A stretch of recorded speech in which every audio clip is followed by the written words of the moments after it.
All right, where do we want to start this conversation off? Because I'm getting a lot of questions. What does 19 keys mean? Where does it come from?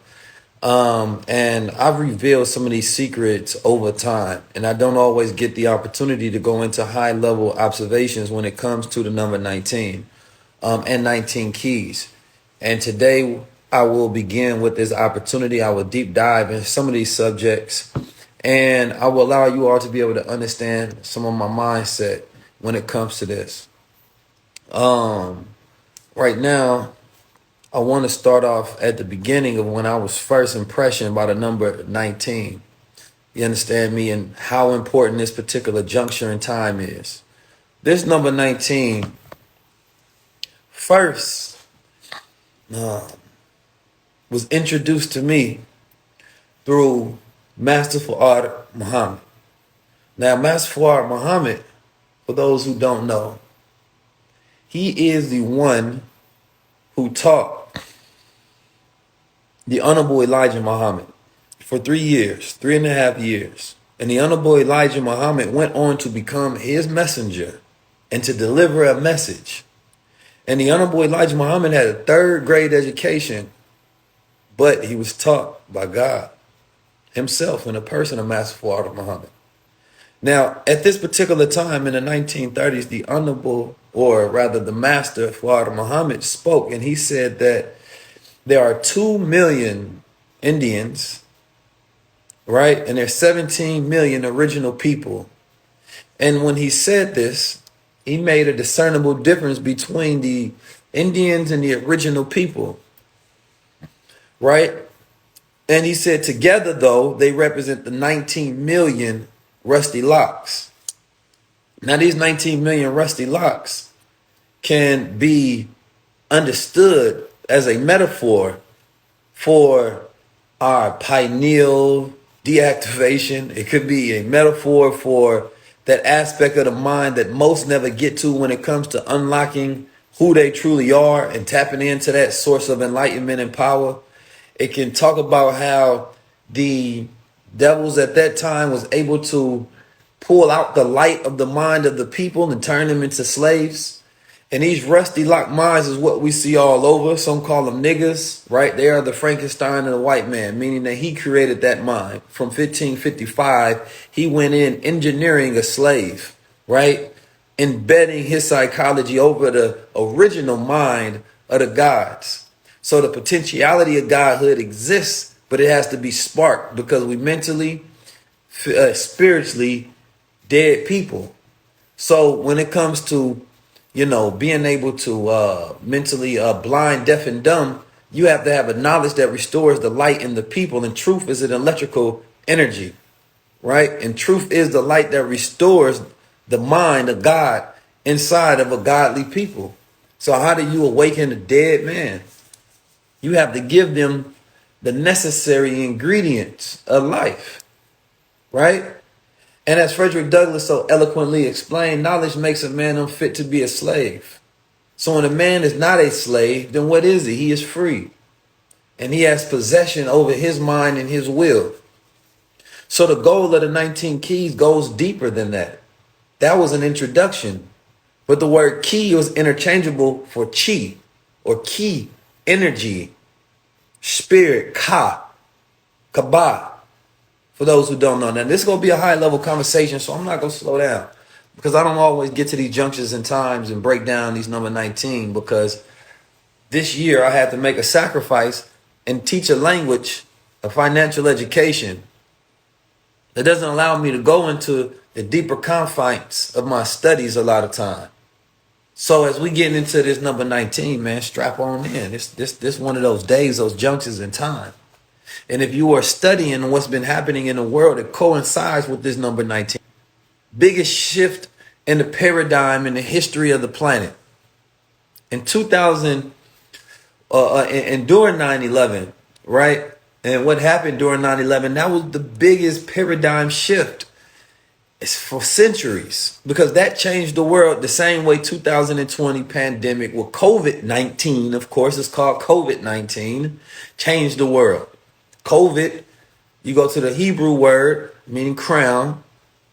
It's the crown spike, And we talked about this in the beginning on how there was a direct correlation with the year 2019. And I broke down in the year 2019 how something was going to occur in 2020. And why did I say that? I don't have a magic ball. But the universe is mathematics. And when you speak a mathematical language, you observe truth. So I knew from 19 years after 9/11 that there was going to be another major event to occur, because synchronicity is finding a meaning in the otherwise meaningless.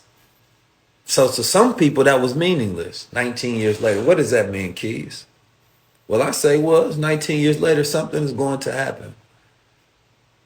And here we are in the year 2020, giving you full vision on exactly what that meant. Because after 19 comes 20, you see after it.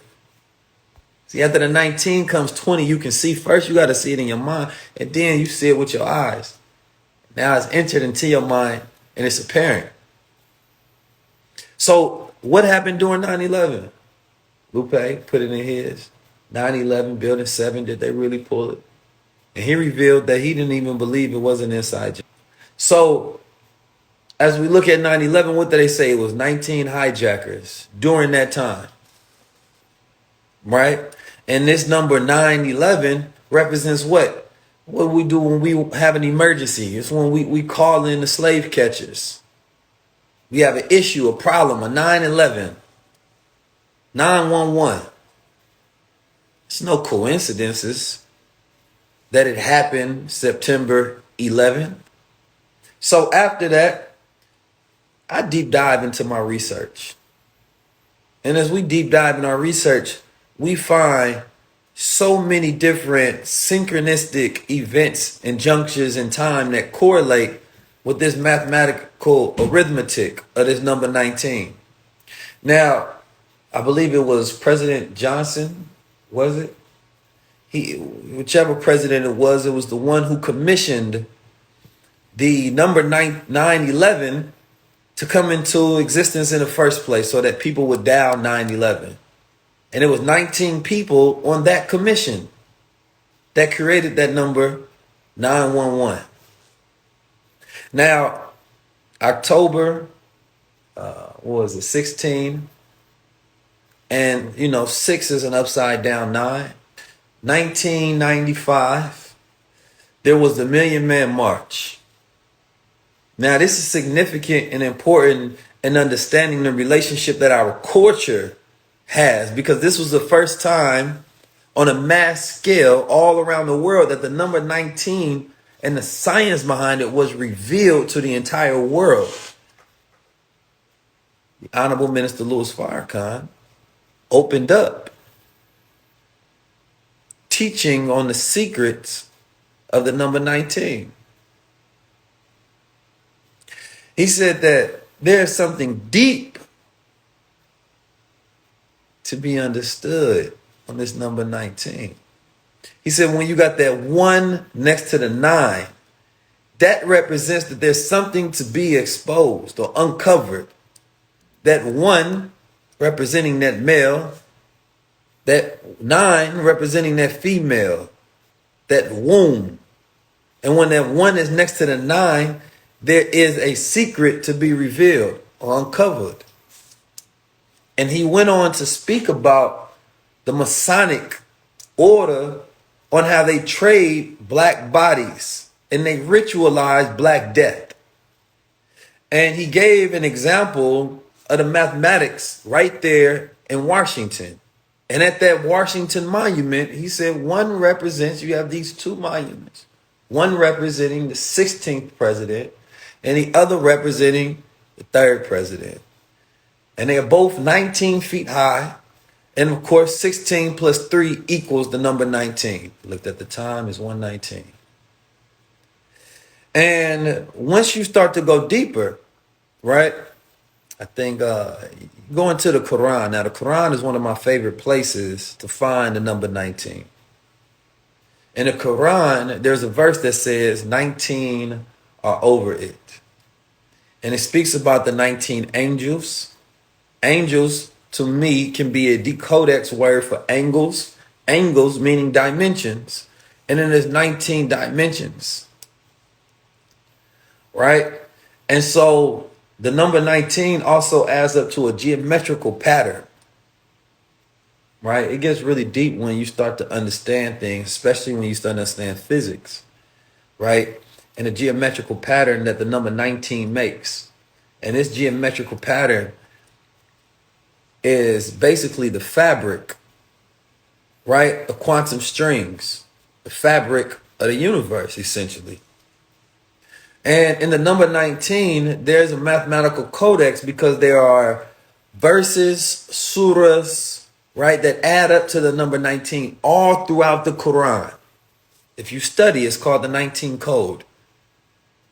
All throughout the Quran. Chapter 19, verse 19 is the first time the birth of the Christ, otherwise known as Jesus, was revealed. And chapter 19 is Maryam, or the woman representing the womb. Now, the first chapter in the Quran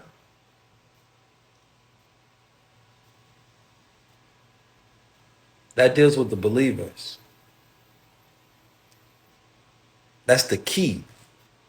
It is literally the key. The first chapter is the key, Al-Fatiha. And that particular verse, or that surah, is supposed to be recited so that the Muslim stays on a deen. You're supposed to recite that every single day. That's the key. It starts off in the name of Allah, meaning that you're giving praise to Allah first before you do anything else. Now, can somebody tell me what's the 9th surah in the Quran? Now, I'm going to tie all of this. Y'all going to understand something by the time I'm done speaking. Now, Tawah, or repentance. Now, this is the only one that doesn't start with Bismillah or in the name of Allah. So this particular surah doesn't start in the name of Allah, right? Now, this one deals with the disbelievers or the hypocrites. Now, in my mathematical decodex, I'll look at that because, the Quran is a very mathematical book to be interpreted from a high-level observer's perspective, right? And the dope thing about that is that conscious mind, that logic, that rationality, you understand me? That's where it reminds you on a consistent basis. Because what does the word Muslim mean in the first place? People always say, I'm not a Muslim. Yes, you are. You want to be anyway. It means one who submits his or her will to do the will of Allah.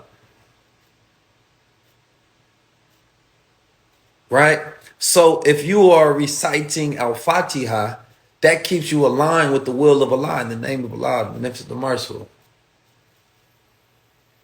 So you stay a believer by staying on that. That's your key, right? First surah is the key. And then the 9th, it's not starting off in the name of Allah.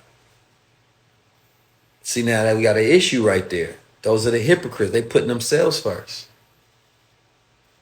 Now, when we get down to that and we look at that, I look at it in the sense that we have to program our disbelieving mind in order for us to become tapped into that full mind of God, or what some call that Christ consciousness, right? So as we deal with that, and we logical, we rational, we mathematical, but we have to train ourselves every single day. Al-Fatiha, every single day. Because you could try to program something into your subconscious mind, but your subconscious mind is a disbeliever unless it becomes a frequency that becomes a habit. And then it becomes a subconscious thing. And so once the key, the Al-Fatiha programs the 9, the disbeliever, and they're pregnant, then you get to that number 19, that womb of Al-Maryam. And then you go into the revelation of chapter 19, verse 19, and you get the revelation of that Christ mind. Because that Christ mind, you're talking about a crystallization. When something is crystallized, right? That means that frequency stays in that particular shape. So now that your mind is always vibrating and everything that comes from you, you are now tapped in to the mind of God. You are now tapped in to that particular frequency. Everybody doesn't make it to that level. That's what I call the mothership level. That's the mothership level. You know what I'm talking about? Where the womb of your mind is tapped into that Christ-like mindset. See, you get caught up in the word Jesus and Jesus and all of that. I like the word Christ, crusher. See, that deals with a different aspect. Now, this number 19, there was a story that was said that there was at a time that there was a writing of the Quran, and these particular scholars came together, and each one of them, of course, had to write their piece to put in the Quran and make sure it was correct. And one of the scholars said, can we add this additional addendum to the Quran? And it was about Prophet Muhammad, peace be upon him. And it was like, sure, why not? But when they did that, it threw off the mathematical codex of the Quran. Because then, if it's mathematical and it was put together by certain words, certain verses, certain surahs, certain chapters, supposed to add up to the number 19, well, when you add something to it, it messes up and it disrupts that frequency. So now everything didn't add up to the number 19. And from that, they said that there was deaths and a few wars that ensued. And what you did was you found a split. You have what they call the Mohammedans. People, instead of speaking Allah's name first, they speak Prophet Muhammad's name first. And they worship the man instead of the truth. And today you find this. You say the wrong thing in the manner in which you present the name of Prophet Muhammad, or people do a lot of things in the name of Prophet Muhammad, right? Because they worship the man and not the truth. And see, that's the dangerous thing. And the most beautiful thing said about the Quran is that the fact that it hasn't been disrupted the same way the Bible has.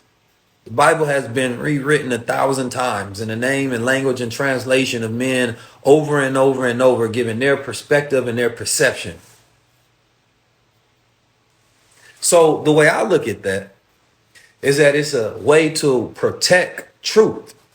That 19, that mind of God is truth, that electrical energy. Truth is an electrical energy. When you're exposed to a certain truth, man, it sparks you. Your mind can't go back the same. So let's go deeper into this 19, man. I got so much. And we can go into so many different areas of this, right? And there's so much being revealed on a consistent basis.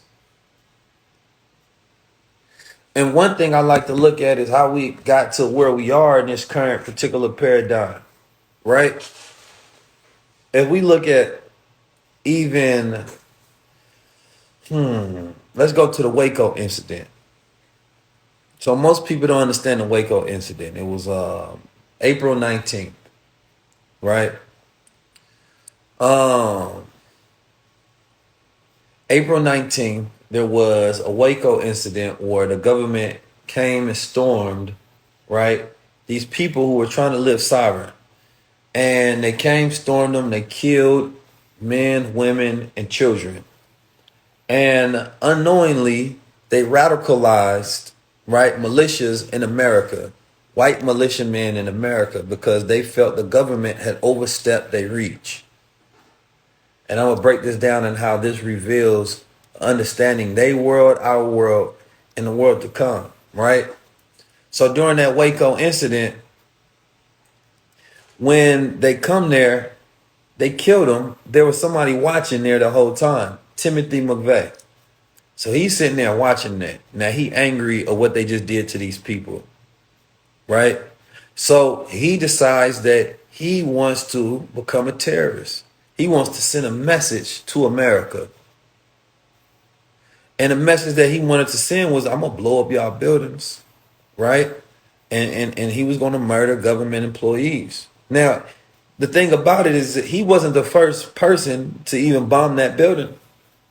The guys before him, who he was inspired by to present that particular act, had already bombed it, and they got caught, right? And Timothy McVeigh had some memoirs that he wrote. Now, as he wrote these and they was revealed to the public, he spoke about the war in Iraq. Now, you got to remember, this was before 9/11, and white men were the face of terrorism pre 9/11.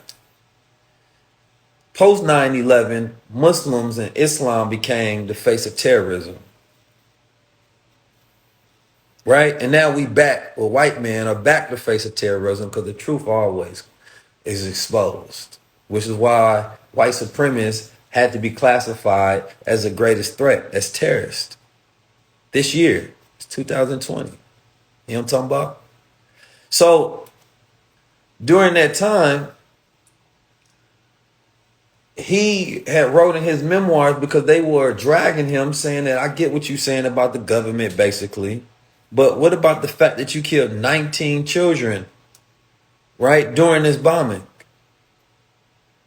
Like the government was, or the media was creating this piece because they needed to villainize him so that his cause didn't become radicalized.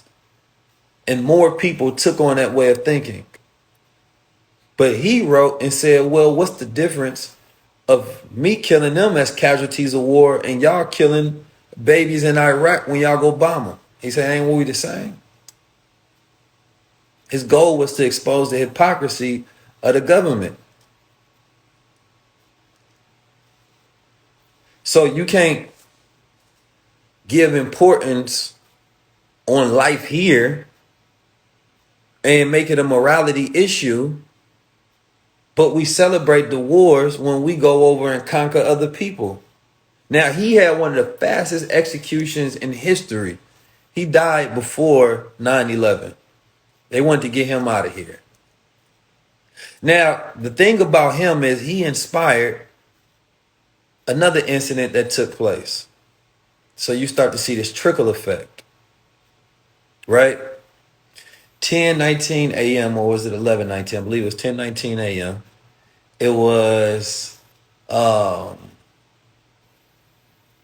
the first school shooting, that was Columbine. Now, Columbine said that they was directly inspired by Timothy McVeigh. That's the reason they went out there and they wanted to shoot up the school to send a message. So you had this rolling effect of young white men fighting the regime of these older white men. Now, that can be traced back down, right, into what they call the Cronus complex. And this is documented heavy in their research if you study the Cronus complex. I learned things so that I can use them in real time